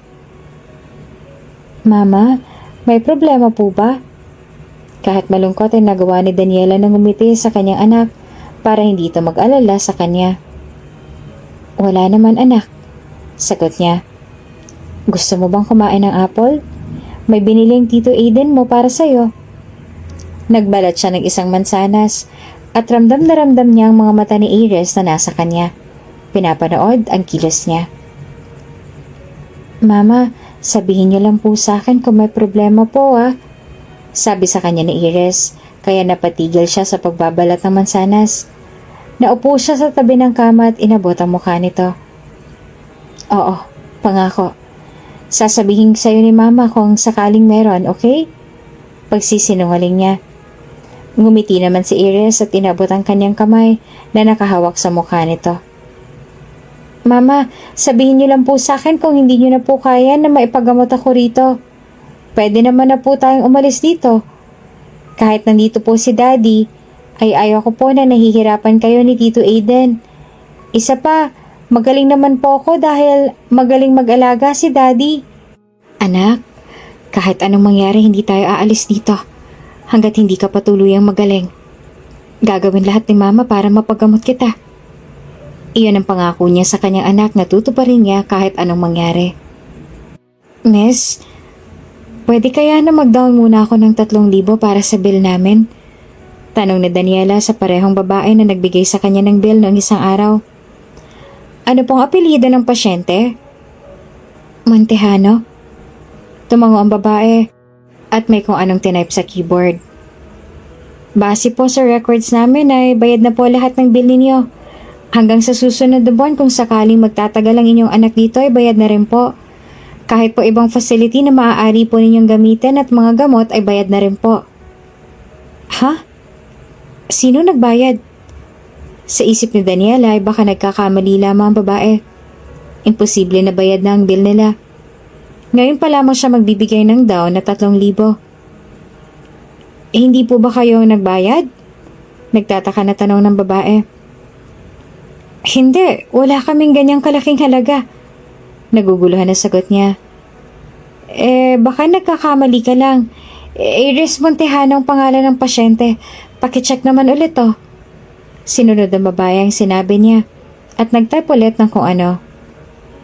Hindi po ako nagkakamali, ma'am. Bayad na po talaga kayo. Nakasaad din ba dyan kung sino nagbayad sa bill namin? Tiningnan ng babae at umiling. Wala pong sinabi dito kung sino eh. Pero ang mahalaga po ay wala na kayong iisipin na bayarin. At ngumiti ito sa kanya. Marahan naman siyang tumango. Maraming salamat. Walang anuman po. Wala sa sarili na naglakad si Daniela pabalik sa silid ni Iris. Iniisip niya kung sino ang posibleng gumawa nun at 2 tao lang ang pumasok sa isipan niya. Si Aiden at si Regulus. Ano nangyari, Daniela? Tanong sa kanya ni Aiden nang maabutan siya nitong naglalakad sa hallway na para bang wala sa sarili. May hindi ba magandang nangyari? Tiningala niya ito. Aiden, magtapat ka nga sa akin. Ikaw bang nagbayad ng bill namin? Nagtagpo ang kilay nito. Ha? Hindi. Ngayon pa nga lamang ako bumali sa boss ko para lang pagdagdag sa pangbayad natin. Bumagsak ang balikat niya. Kung ganoon ay isang tao na lang posibleng gumawa nun. Walang iba, kundi si Regulus. Ngunit bakit naman iyon gagawin ng binata gayong mariin siya nitong tinanggihan noong magmakaawa siya sa harapan nito? Gusto ni Daniela na maging masaya dahil wala na siyang iisipin na bayarin. But at the same time, ay napapaisip din siya kung anong maaaring dahilan ni Regulus at ginawa nito iyon. Regulus, pwede ba tayong mag-usap? Pagpigil niya sa binata nang nilagpasan lamang sila nito. Hindi lumilingon na sumagot si Regulus. I'm busy. At akmang tutuloy na ito sa paglakad nang muli siyang nagsalita. Alam kong hindi ka busy. Tinanong ko sa assistant mo at sinabi niyang break time mo ngayon. Hinarap siya nito at malamig na tumitig sa mga mata niya. Then what do you want to say? Bakit inaabala mo ko? Pasensya na kung naaabala kita. Gusto ko na magpasalamat sa ginawa mo. Napakunot ang noon nito. Anong ginawa ko? Sa pagbayad sa bill namin dito. Kung hindi mo yung ginawa, hindi namin alam kung saan kami kukuha ng pambayad. Hindi akong may gawa nun. Tanggin nito. Ano? Pero wala namang ibang gagawa nun kundi ikaw lang. Who knows? Maaaring isa sa mga naging customer mo noon ang nagbayad. Sagot nito kaya agad na hinawakan ni Aiden ang kwelyo ng suot ni Regulus dahil sa galit. Aba, bastos ka! Galit na galit ang boses ni Aiden. Hayaan mo na, Aiden.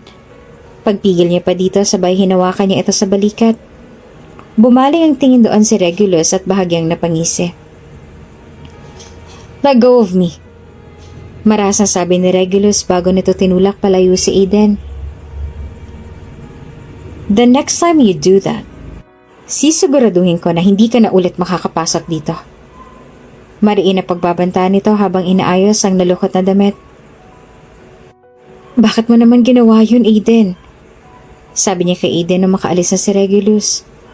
Hindi mo na dapat ginawa yun, napaaway ka pa tuloy. Bakit hinahayaan mo na ganun ka lang ng lalaking yan? Galit pa rin ang ekspresyon sa mukha nito. May karapatan naman siyang magalit dahil yun ang inakala niyang dahilan kung bakit ko siya iniwan. Isa pa, siya lang maaaring makatulong sa amin ng anak ko. Nagtagis ang bagang ni Aiden. Gagawa ako ng paraan para hindi mo na ulit kailangan na magmakaawa sa lalaking yan. Para hindi ka na niya ulit insultuhin ng ganong-ganon na lang. Hindi na kailangan, Aiden. Sapat na nandito ka para damayin kami ng anak ko. Hindi mo na kailangang isipin ng tungkol sa mga bayarin namin.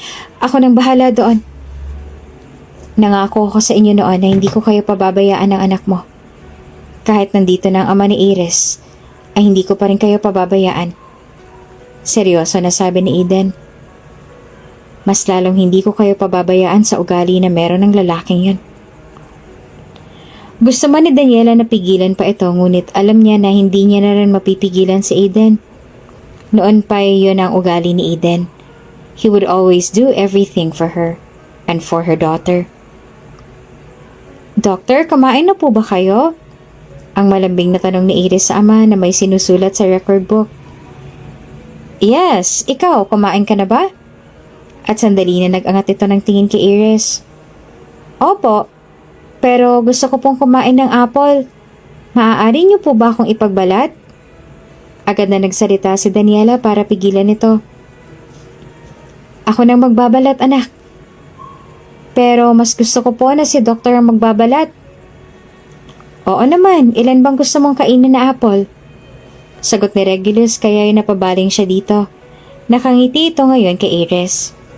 Pinakita ni Iris ang dalawang daliri. Dalawa po. Kaya mo bang ubusin yon? Opo. Ngumiti si Regulus bago nagsimulang magbalat ng apple.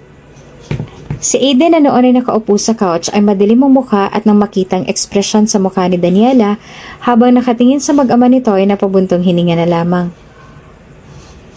Ikaw Dan, hindi ka ba kakain muna? Tanong ni Aiden kay Daniela at dahil doon ay hindi lamang si Daniela ang napalingon dito. Mamaya na lang siguro, sagot ni Daniela at bahagyang ngumiti. Kanina ka pa hindi kumakain na malilipasan ka na ng gutom. Baka ikaw naman ang magkasakit. Ipagbabalat na lang kita ng orange. Palihim na nagtagis ang bagang na tinuloy ni Regulus ang pagbabalat ng mansanas para kay Iris. Sinusubukan niya na huwag pansinin ng dalawa. Ang pagiging maalaga ni Aiden kay Daniela, ngunit hindi niya magawa na baliwalain lamang silang dalawa. Kahit anong gawin na pag-ignore ni Regulus, ay bukas na bukas ang tenga niya para pakinggan ang dalawa. Hindi alam ni Daniela sa kung paanong paraan niya mapapasalamatan si Regulus sa tulong nito sa kanila at sa pag-aalaga sa kanilang anak. Kahit galit ito sa kanya at para bang siya ng pinakamaruming babae sa paningin nito, ay mabait pa rin ang pakikitungo nito kay Iris. Kahit pa hindi nito alam na anak nila ang bata. Sigurado siya na kay Regulus nang galing ang tulong na nakatanggap nila. Hindi siya maaaring magkamali. Kung hindi si Aiden ay ito lang maaaring makagawa noon. Ngunit kahit na ganoon ay sadyang napakalamig ng pakikitungo sa kanya ni Regulus. Kung tingnan siya nito ay para bang siya ng pinakamaraming babae sa mundo na para bang anumang gawin niya ay kinamumuhian ito. The way he gazes at her, it's as though she's the most repulsive person on the planet. And the pain it inflicts on her heart is unbearable. At alam din ni Daniela na hindi libre ang tulong nito. Lahat ng binigay nito sa kanila ay may kabayaran. Wala siyang kahit na ano na mai-offer niya, kundi ang kanyang katawan. Iyon lang naman ang meron siya. At iyon din ang tingin sa kanya ni Regulus, na ang kanyang katawan ang pambayad niya sa lahat. Hindi niya man gusto ang tingin sa kanya ni Regulus ay iyon na lamang ang tanging meron siya.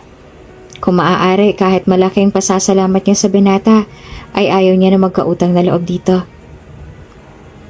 Daniela, ano bang ginagawa mo? Galit ng tono ng boses na sigaw ni Regulus at agad na tumayo nung magsimula siyang buksan ang botones ng suot niya na damit. Hindi ba ito naman ang gusto mo? What? Ang katawan ko. You want my body kaya mo kami tinutulungan ng anak ko, di ba? Kaya binibigay ko ulit sa'yo ang katawan ko. Bilang kabayaran sa naging tulong mo sa amin. Tuluyan niyang hinubad ang suot niya na damit. Kasabay nun ay ang pagtulo ng mainit niyang luha. Malalaki ang hakbang na nilapitan siya ni Regulus at mariing hinawakan ang kamay niya. Daniela, stop this! Nagagalit na sabi nito. Bakit? Tiningnan niya ito sa mga mata. Puno ng galit ang mga mata nito na nakatitig sa kanya. Hindi ba ito naman ang gusto mo? Ang katawan ko. Nagtagis pa ang mga bagang nito. Yes, pero hindi sa ganitong paraan. So anong paraan pa bang gusto mo? Ibinibigay ko na sa yung sarili ko bilang kabayaran sa lahat ng naging tulong mo sa amin ng anak ko. Wala akong ibang mababayad sa'yo kundi ang sarili ko. Isa pa, hindi ba't ganito naman ang tingin mo sa akin simula pa lang? Hinawakan niya ang kamay nito at idinikit iyon sa dibdib niya. Now you can have me. Take me as you want. Sayong-sayo ang katawan ko. Gawin mo ang lahat ng gusto mong gawin sa akin. Pumiyok pa ang boses niya. Kapalit nito ay naging tulong mo sa amin ni Iris. Sa halip na magalit ay hinawakan nito ang kamay niya, ay hinila siya nito pabagsak sa dibdib nito. Pinulupot nito ang braso sa kanyang katawan. I'm sorry. I'm sorry if I hurt you with my words. Nadala lamang ako ng galit ko. I know I should have not let my anger control me. Patawarin mo ako. Mas lalong dumami ang luha niya dahil sa sinabi nito. Hindi niya inaasahan na marinig ang mga katagang iyon mula sa binata. Ngunit, bakit kahit napakadami ng masasakit na salita na sinabi nito noon sa kanya, ay tila naglaho iyon at nawala ng saysay sa kanya nang sandaling sabihin iyon ni Regulus sa kanya. Bakit isang sorry lang nito? Lahat ng sakit at galit niya ay napalitan ng saya. At pagmamahal na noon niya pa tinanggi. Na noon niya pa pinapaniwala ang kanyang sarili na hindi niya ito mahal. I'm sorry. Napakababa ng tono ng boses nito. Instead of making her feel better, the sound of his voice only made her cry even more. Lumayo siya sa dibdib nito, tumingala sa mga mata nito. Hinubad naman ni Regulus ang suot na coat at pinatong ito sa balikat niya para takpan ang katawan niya. Sunod ay kinulong nito ang kanyang pisngi sa mainit nitong palad. Noong araw na yon ay paulit-ulit na humingi ng tawad sa kanya si Regulus. Hindi niya ito sinagot dahil para kay Daniela ay hindi niya deserve ang paghingi ng tawad nito dahil nagawa niya nga itong iwan noon. Hindi niya pa sinasabi dito ang tungkol sa kanilang anak. Gusto niya nang ipagtapat kay Regulus ang totoo tungkol kay Iris, ngunit natatakot siya sa kung ano magiging reaksyon nito. Paano na lamang kung magalit pa ito lalo sa kanya? Ayaw niyang masaktan pa ang damdamin ni Iris dahil sobrang napapalapit na ang loob nito sa ama.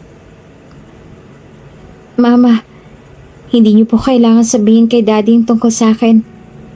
Nagulat si Daniela dahil sa sinabi ng kanyang anak at napatigil pa siya sa pagtutupi ng mga damit nito. Bakit mo naman biglang nasabi yan, anak? Naisip ko lang po kasi na baka nahihirapan na kayo na itago ang totoo kay Daddy tungkol sa akin. At alam ko rin po na nangangamba kayo sa kung ano man ang magiging reaksyon niya pag nalaman niya na anak niya po ako.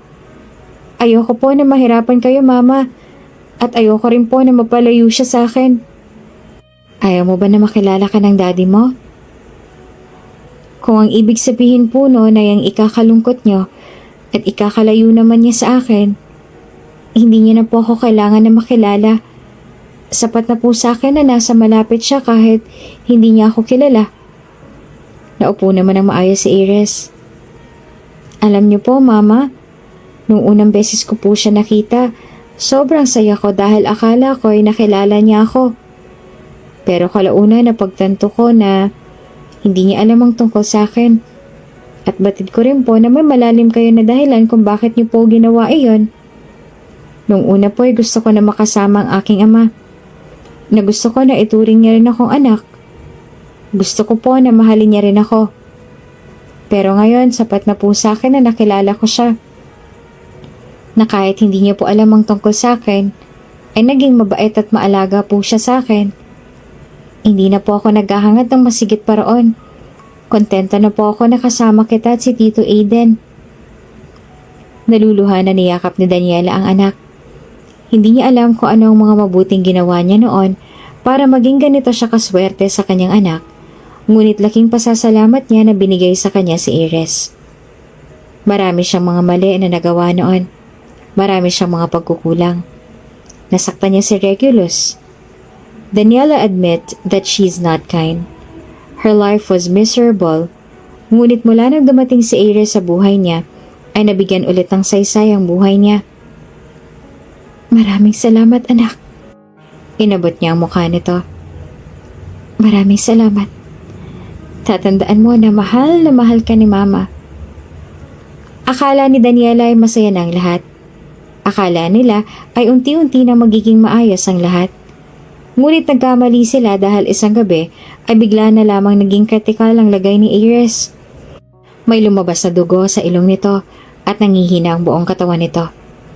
Hindi naman mapakali si Daniela habang pabalik-balik ang lakad sa tapat ng pinto ng silid ni Iris kung nasaan ang mga doktor. Sinusubukan na iligtas ang buhay ni Iris. Kanina pa siyang kakadasal na sana'y magawang mailigtas ni Regulus ang buhay ng kanilang anak. Ngunit habang lumilipas ang oras, mas lalo lamang na nadadagdagan ng kaba, takot na nararamdaman niya. Hindi niya makakaya kung mawawala sa kanyang nag-iisang anak. Magiging maayos din siya, Daniela. Pagpapakalma sa kanya ni Aiden. Matapang si Iris.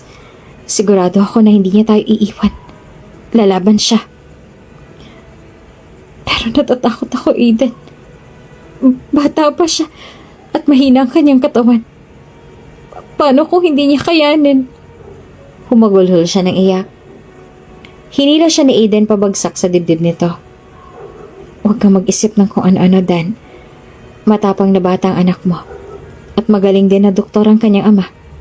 Magiging maayos din ang lahat kay Iris. Nasa ganon silang sitwasyon nang bumukas ang pinto ng silid at lumabas si Regulus na nakasuot ng mask. Kumusta na ang anak ko?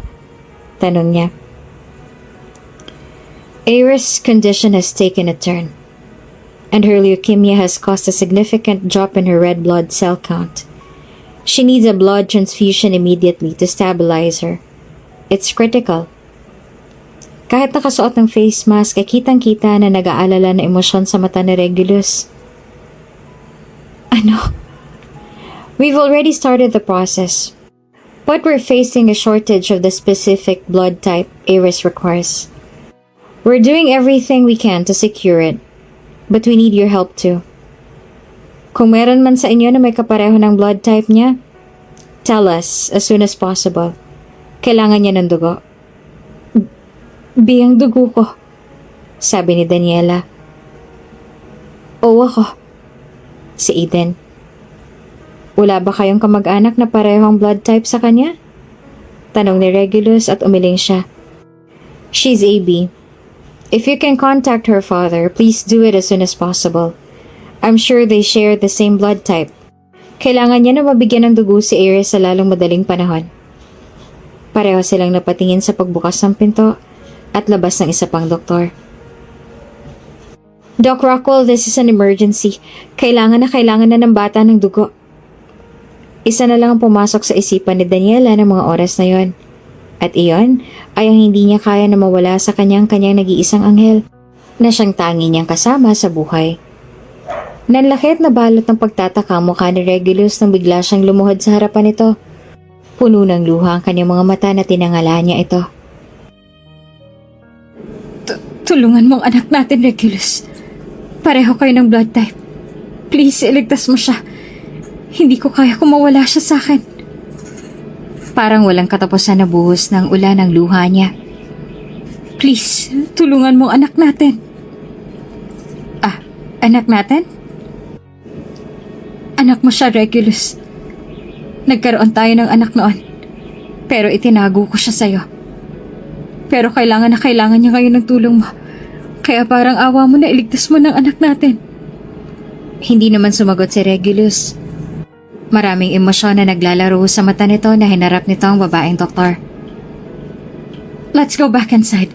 I'll be my daughter's blood donor. Pinagmasdan ni Daniela na pumasok ulit sa loob si Regulus at ang babaeng doktor. Hinihiling niya na maging maayos ang lahat. Samantala, habang nakahiga si Regulus sa kama at ang kanyang kamay ay connected sa isang machine that extracted his life-giving blood, nakatitig siya kay Iris sa kanyang anak. Halo-halo ang kanyang nararamdaman, saya, galit, lungkot at pag-aalala. Masaya dahil may anak pala siya. Galit dahil inilihim sa kanya ni Daniela ang tungkol kay Iris. At dahil na rin sa hindi niya agad nakilala ang sariling anak. Lungkot dahil hindi niya man lang ito nagawa na alagaan noon. At sa lahat ng nararamdaman niyang yon, mas nangingibabaw ang takot. Takot na baka'y mawala ito sa kanya. Takot na baka'y hindi niya ito makasama at maalagaan. Na baka'y hindi niya man lang maiparamdam sa anak ang pagmamahal. Tinitigan ni Regulus ang kanyang anak habang tuloy-tuloy ang pagbibigay niya ng dugo dito. Nakapikit ang mga mata nito at namumutla ang buong katawan. May mga tubes at wires na nakakonekta sa maliit lang nitong katawan. Namumuo ang luha sa kanyang mata lalo na nang sandaling makita niya ang butil ng luha na tumulo mula sa mga mata nito. Taimtim na nagdasal si Regulus sa kanyang isipan habang abalang mga doktor sa pagliligtas sa buhay ng kanyang anak. Lord, alam ko po na hindi ako naging isang mabuting tao. I made a lot of mistakes in the past. I may have hurt a lot of people but please, iligtas niyo po ang anak ko. Tulungan niyo po siya. Hayaan niyo po ako na makasama siya ng mas matagal at maiparamdam ko man lang sa kanyang pagmamahal ko. I beseech you, let her stay with us. Please, help my daughter. At tunay nga na nakikinig ang Diyos. Tunay nga na sa oras ng pangangailangan ay ito lang ang dapat nalapitan. Dahil nadinig ang dalangin niya, ligtas si Iris. Before, Regulus hated the idea of believing in God. Ilang beses siyang nabigo. Ilang beses siyang nasaktan at kahit anong gawing dasal at pagmamakaawa niya noon ay hindi siya pinapakinggan. Lumaki si Regulus na uhaw sa pagmamahal ng kanyang mga magulang. His parents hated him because he was a mistake. Anak siya ng kanyang ina sa una nitong naging kasintahan bago nito nakilala si Zacharias Rockwell. Kinamuhian ng kanyang ina ang tunay niyang ama. Although his stepfather loved him like his own, he died early. At ang kanyang tunay na ama ay itinakwil siya at hindi siya kinilala na anak. Even his own mother hated him. Walang araw na hindi pinaramdam sa kanya na hindi siya nito minahal. That she regret having him. He did everything he could para mahalin din siya nito, tulad ng pagmamahal nito sa kanyang mga kapatid. But she didn't make him feel loved. Araw-araw ay nagdadasal si Regulus na sana ay matutunan din siyang mahalin ang kanyang sariling ina. Pero walang nakinig sa kanya. Naging bingi ang mundo sa mga hiling at hinaing niya. Noong nakilala niya si Daniela, binigyan nito ng kulay ang mundo niya. Una pa lang ay alam na ni Regulus na itong gusto niya na makasama habang buhay at maging ang ina ng mga magiging anak niya. Pinagdasal niya sa Diyos na si Daniela nang maging katuwang niya habang buhay, na wala ng anumang makakapaghiwalay sa kanilang dalawa. And once again, his heart got shattered when no one listened to his prayers again, because he found out that Daniela was just fooling him, na niloloko lamang siya nito, na ginagago siya nito. Pero ngayon ay naniniwala na ulit siya. He believed that God was always there, listening and guiding us. Na kahit minsan na hindi natin maintindihan kung anong gusto niyang mangyari, lagi itong may magandang plano para sa atin. Just like him. Nawala sa kanya si Daniela at akala niya ay guguho ng mundo niya. Ngunit bumalik ito. At hindi lamang mag-isa na bumalik. Dahil may kasama ito, ang kanilang anak. Kamusta ka na? Tanong ni Regulus sa anak sa mahinang boses. Nakahiga ito ngayon sa kama at nakatitig sa kanya ang mga mata na hindi niya man lang napansin noon na parehong-pareho ng sa kanya. Ngumiti sa kanya si Iris. Ayos lang po ako, Doctor. Inabot niya ang malamanika nitong muka at hinaplos iyon. Masaya ako na ligtas ka. Aniya na nangingilid ang luha sa kanyang mga mata. Bakit po kayo naiiyak, Doctor? I am just happy dahil ligtas ka. Lumawak ang ngiti nito. Magaling po kasi kayong doktor, Doctor. Maraming salamat po sa dugo na ibinigay niyo sa akin. Pwede ba kitang yakapin? Naupo naman si Iris mula sa pagkakahiga at sunod-sunod na tumango. Agad namang siyang dumukwang at niyakap ito ng mahigpit. Hinalikan niya pa ang buhok nito. Noon ay hindi sumagi sa isip ni Regulus ang magkaroon ng anak. Nung mawala si Daniela sa buhay niya, pakiramdam niya ay nawalan na rin ng saysay ang buhay niya. Ang mga pangarap niya na isang buo at masayang pamilya noon ay naglaho na parang isang bula. Hindi na sumagi sa isip niya na magkaroon ng sariling anak mula noon. Sapat na sa kanya na mag-alaga at gamot siya ng mga batang may sakit. Ngunit ngayon, habang yakap-yakap niya ang kanyang anak, muling nabigyan ng saysay ang buhay niya. Parang isang gasera na nasindihan at muling nag-alab ang puso niya. His life was like a snowflake, floating into an abyss until Iris came into his life. Binigyan ito ng kulay ang kanyang buhay. Ito ang nagsilbing liwanag sa kanyang madilim na mundo. Gusto ni Regulus na sabihin ang totoo sa kanyang anak. Gusto niyang ipagtapat dito na siyang ama nito, ngunit natatakot siya sa magiging reaksyon nito. Natatakot siya na baka magalit ito sa kanya at lumayo pa ang loob. Ayaw niya nang mapalayo sa kanyang anak. Hindi niya na makakaya pa na mapalayo dito. Doctor, may problema po ba? Umiling si Regulus sa anak. No, nothing. Nagugutom ka ba? Gusto mo bang kumain? Opo, gusto ko po ng apple. Mabilis niyang pinagbalat ito ng apple at inasikaso ang pagkain nito. Tahimik naman na nanonood lamang sa kanila si Daniela at Aiden na parehong may hindi maipaliwanag na ekspresyon sa mukha. Bakit po ang bait-bait niyo ngayon sa akin, Doctor? Tanong bigla sa kanya ni Iris kaya natigilan si Regulus sa ginagawa. Bakit hindi ba ako naging mabait sa'yo nun? Mabait po. Higit na mas mabait lang po kayo ngayon. Napapangiti na inabot niya ang ulo nito. Siguro dahil gusto ko na mas maging mabait palalo sa'yo at ituring kang prinsesa para hindi ka na mawala at mapalayo ulit sa akin.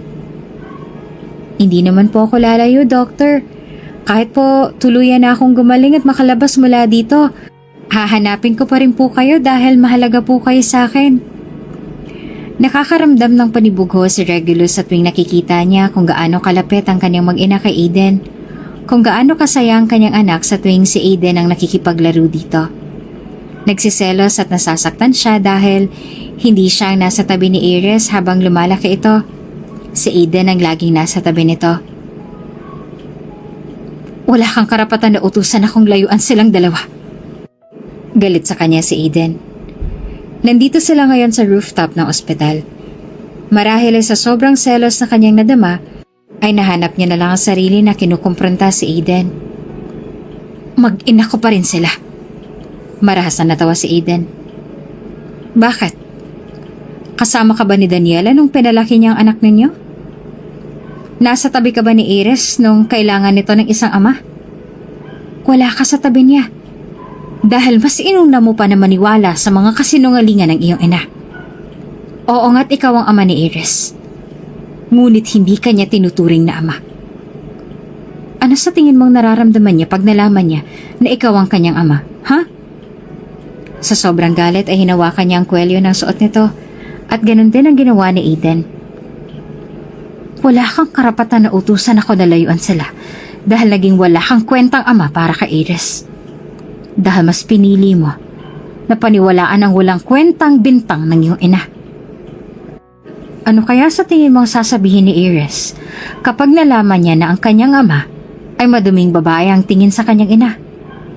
Mas humigpit ang hawak ni Aiden sa kwelyo ng suot niya at nanggagalaite sa galit na nagpatuloy.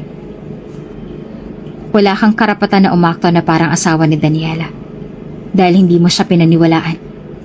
Ni hindi mo malang pinakinggan ang paliwanag niya. Alam mo ba ang dahilan kung bakit siya nagtatrabaho sa club noon bilang waitress at entertainer? Dahil may sakit sa abdo ang kanyang ama. Dahil baon na baon sila sa utang noon. Hindi niya sinabi sa'yo tungkol sa trabaho niya dahil natatakot siya na baka magalit ka sa kanya at iwan mo siya. Ikaw lang ang meron siya noon. Ikaw lang ang pinagkukunan niya ng lakas noon. Pero iniwan mo pa rin siya. Pinakinggan mo man lang bang paliwanag niya tungkol doon sa picture na nakita mo noon? Alam mo ba na ang ina mo ang may kagagawa noon? That she blackmailed her para hiwalayan mo siya.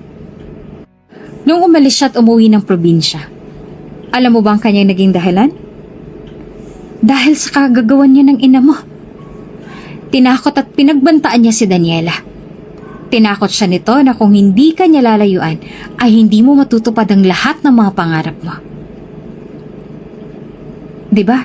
Hindi mo ginawa ang lahat ng yun? Ni isa sa mga nabanggit ko, ay wala kang ginawa. Kaya wala kang karapatan ngayon dahil wala kang kwentang ama at wala ka rin kwentang boyfriend kay Daniela noon. Kinamumuhian ka ng sarili mong anak.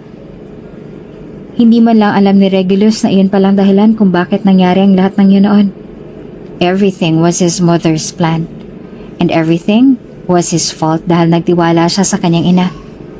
Nagtiwala siya na nagbago ito at may pakialam na ito sa kanya. Nagtiwala siya sa pambibilog nito sa kanyang ulo noon.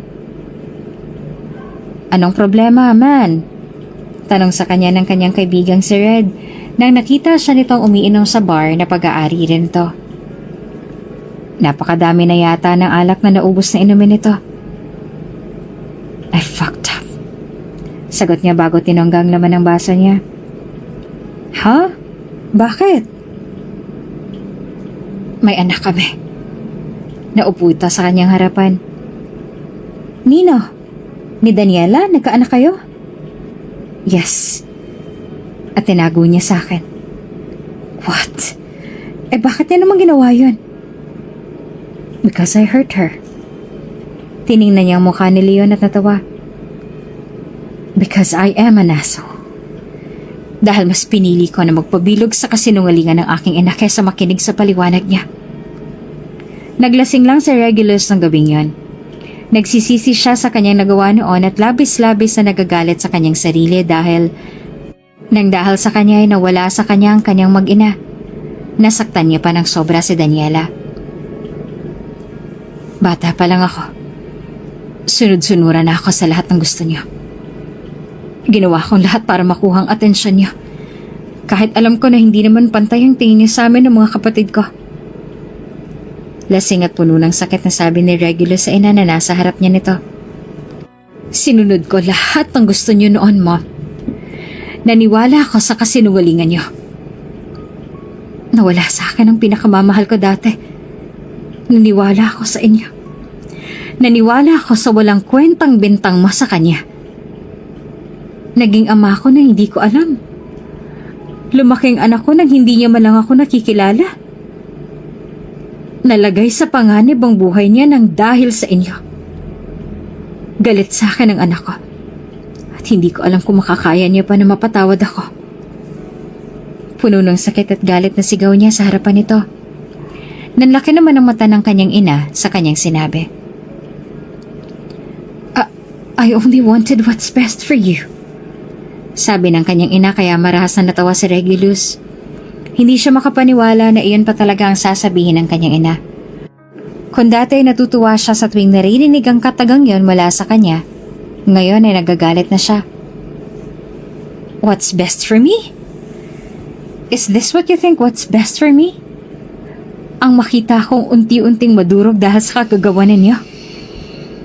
If you think this is what's best for me, you should have let my life get miserable. Dahil kung ginawa niyo yan, baka hindi pa ako nasaktan ng ganito. Baka naging isang mabuting ama pa ako sa aking anak.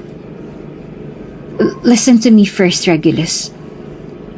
Una pa lang ay alam ko na hindi mabuting babae si Daniela para sa'yo. At sino mabuting babae para sa akin? Ang anak ng business partner niyo na gustong-gusto niyo na pakasalan ko para maisalbang kumpanya ng mga mahal mong anak? Marahas niyang sabi. Yun naman lagi yung gusto mo, diba, ma'am? Sila naman lagi. Kahit ang kapalit ay ikakamiserable ng buhay ko, basta ikakasaya nila ay ginagawa niyo. Dahil sila lang ang mahalaga sa'yo. Because you didn't care for me. Because you hated me. I did everything so you could love me. But why is it still not enough? Nabasag ang boses niya at tuluyan ng bumagsak ang kanyang mga luha. Bakit kailangan ko masaktan ng paulit-ulit dahil sa'yo? Bakit paulit-ulit na pinagkakait niyo sa akin ng kasiyahan? What did I do wrong? I have been kind. I didn't ask to be born in this world. Why do you have to be so cruel to me? Regulus, anak. Sinubukan nito na hawakan siya ngunit lumayo siya. Ano? Masaya na po ba kayo ngayon, ma'am? Masaya na po ba kayong makita na naging miserable ang buhay ko? Ito naman ang gusto niyo, diba?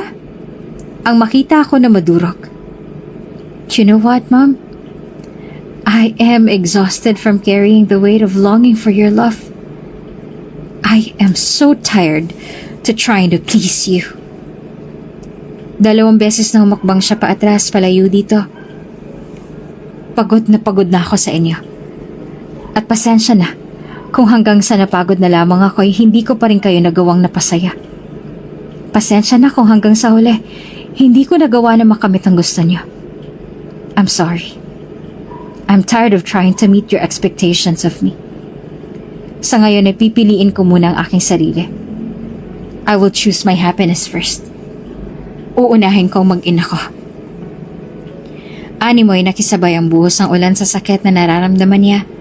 Dahil ng mga sandaling makapasok siya ay bumuhos ang malakas na ulan.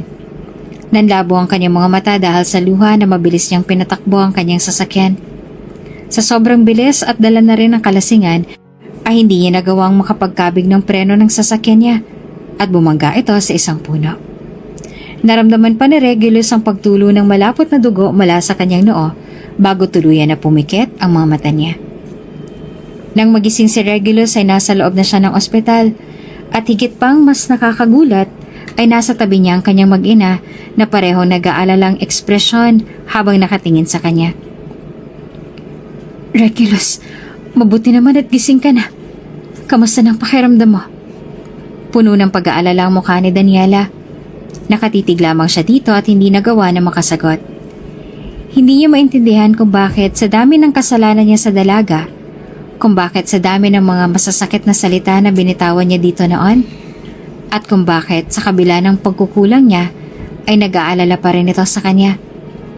Iniwas niya ang kanyang tingin bago sumagot. I'm fine. Galos lang ito. Daddy, may masakit po ba sa inyo? Natigilan si Regulus nang marinig iyon mula kay Iris na lumapit sa tabi niya at tumawak sa kanyang kamay. Nangilid naman ang luha na tinignan niya ito.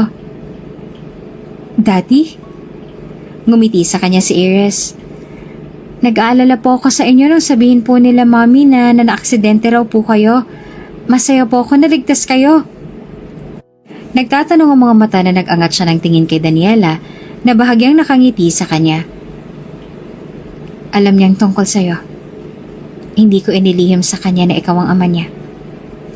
Hindi niya napigilan ang pagtulo ng kanyang mga luha.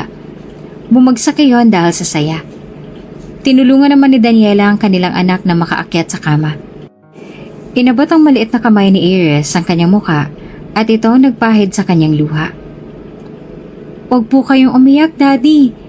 Nalulungkot din po ako kapag nakikita ko kayong umiiyak. Kumikinang din ang luha sa mga mata ni Iris. Hindi magawa ni Regulus na makapagsalita at niyakap niya na lang ng mahigpit ang kanyang anak. I'm sorry, anak. Pasensya na kung hindi ka agad nakilala ni Papa. Humigpit ang yakap niya sa kanyang anak. Pasensya na kung wala ako sa tabi mo nung lumalaki ka. Lumayo sa kanya si Iris at ngumiti. Hindi naman po ako galit sa inyo, Daddy. Hindi niyo po kailangan na humingi ng sorry sa akin. Naiintindihan ko po ang lahat. Ipinaliwanag po sa akin ni Mama ang lahat. Alam ko po na pareho po kayong walang kasalanan sa nangyari. Muling yumakap sa kanya si Aries. Masaya po ako nakasama na kita, Daddy. Mahal na mahal po kita. Mahal na mahal din kita. Sabi niya bago tumingala kay Daniela na pasimpleng nagpunas naman ng luha. Salamat. Sabi niya sa dalaga na ngumiti at tumango sa kanya. Alam ni Regulus na sobrang laki ng pagkukulang niya sa kanyang anak, na hindi mapupunan ng mga material na bagay ang lahat ng yon. At lahat ay handang gawin ni Regulus, makabawi lamang siya sa pagkukulang niya sa anak. Kahit ano ay gagawin niya, mapasaya lamang ito. Bakit hindi niyo po ulit ligawan si Mama, Papa, Daddy? Nabigla si Regulus sa biglang sabi ng kanyang anak habang kumakain sila ng paborito nilang apple. Hindi na maaari, sagot niya pa. Hindi ba't may boyfriend ang mama mo? Ang Tito Aiden mo? Wala pong boyfriend si Mama, Daddy.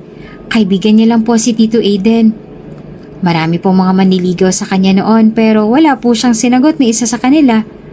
Ang sabi po kasi ni Mama ay sapat na po ako na kasama niya. Pero alam ko rin po na mahal niyo pang isa't isa. At higit na magiging masaya po ako kung magkakabaylikan kayo. Ngumiti sa kanya si Aries. Marami naman po ang nangyari doon. Nasaktan niyo man po ang isa't isa, pero hindi pa naman po huli ang lahat. Para mabuo ang pamilya natin. Hindi po ba? Sa tingin ko po kasi kung hahayaan niyo lang po ang mga masasakit na karanasan ng manaig sa inyo, hindi po tayo tuluyan na magiging masaya. Nung minsang nagsimba po kami ni Mama sa simbahan sa aming probinsya, ang sabi po ni Father noon, tsaka lamang daw po tayo tuluyang magiging masaya kung papalayain natin ang ating mga sarili sa masasakit nating karanasan. Kung hindi po natin mapapatawad ang ating mga sarili, ayoko na lang po maging masaya. Gusto ko po na maging masaya rin po kayo ni Mama. Ilang beses na humingi ng tawad sa kanya si Regulus sa lahat ng mga masasakit na nasabi nito sa kanya noon at pinatawad niya naman ito. Alam ni Daniela na tulad niya, biktima lamang si Regulus. Hindi niya rin naman masisi ang binata na nagtiwala ito sa sariling ina. Nanay niya yun eh. Kahit ano naman sigurang mangyari, mahalaga pa rin sa atin ang ating mga ina.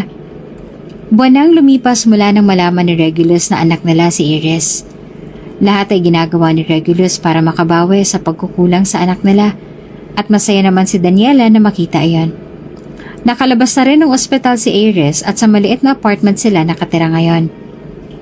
At mahigit 2 linggo na rin ang nanliligaw sa kanya si Regulus.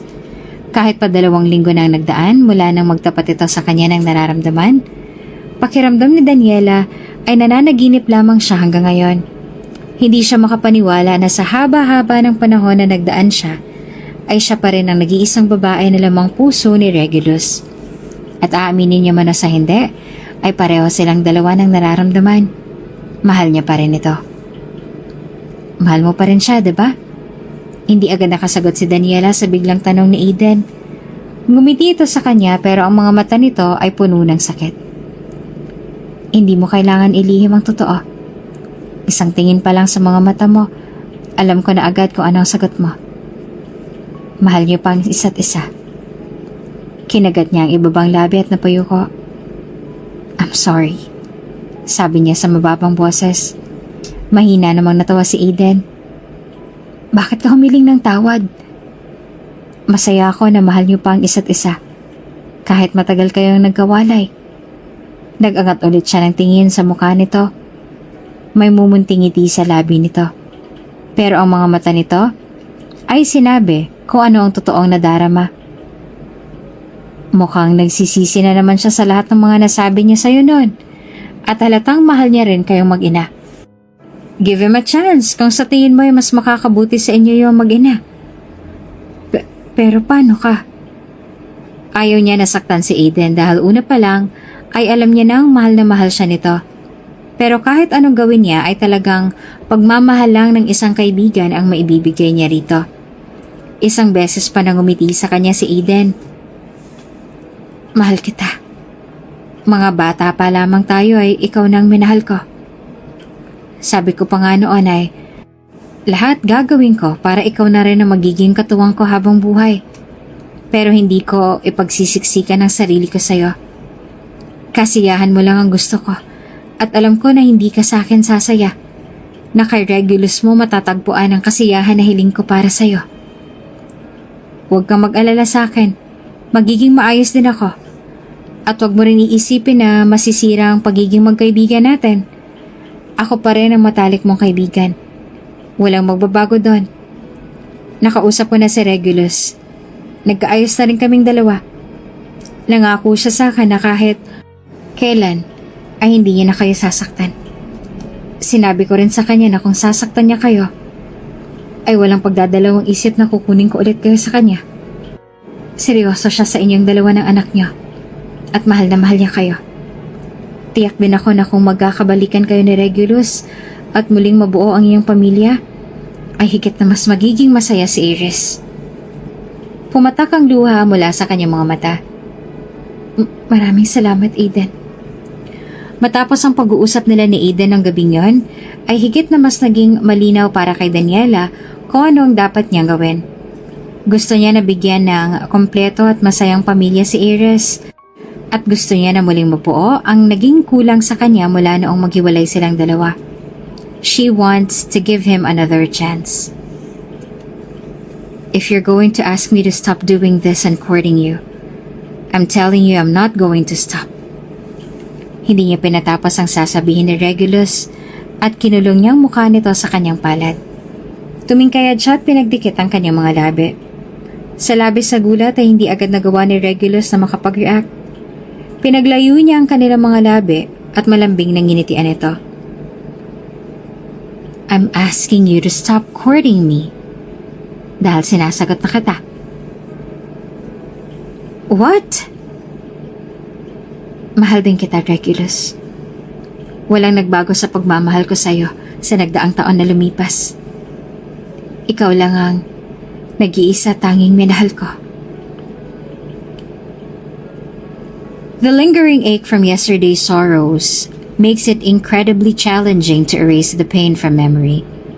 May mga araw na mas madalas mabuhay tayo sa alaala ng nakaraan kaysa kasalukuyan. Mahirap sabayan ang takbo ng oras. Some memories are more comforting to dwell than confronting the harshness of reality. Mahirap magpatawad, lalo na kung labis silang nasira ang mundo mo sa nakaraan. Forgiveness stands as the whole remedy capable of healing wounds inflicted on us. Iyon ang napatunayan nila Regulus at Daniela. The cruelty imposed on them has inadvertently contributed to shaping the resilient and fortified individuals they have become today.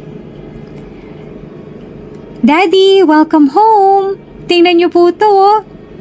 Ang masayang salubong sa kanya na ngayon ay 8 taong gulang na si Iris. What is that? Tanong niya sa anak bago umuklo para tanggapin ang yakap nito. Nag-bake po ako ng cookies para sa inyo. Pagyayabang nito at ipinakita sa kanya ang baked cookies. Wow! Ikaw lang talagang nag-bake nito? Opo. Mommy helped me rin. Aba, mukhang masarap pa. Is this for Daddy?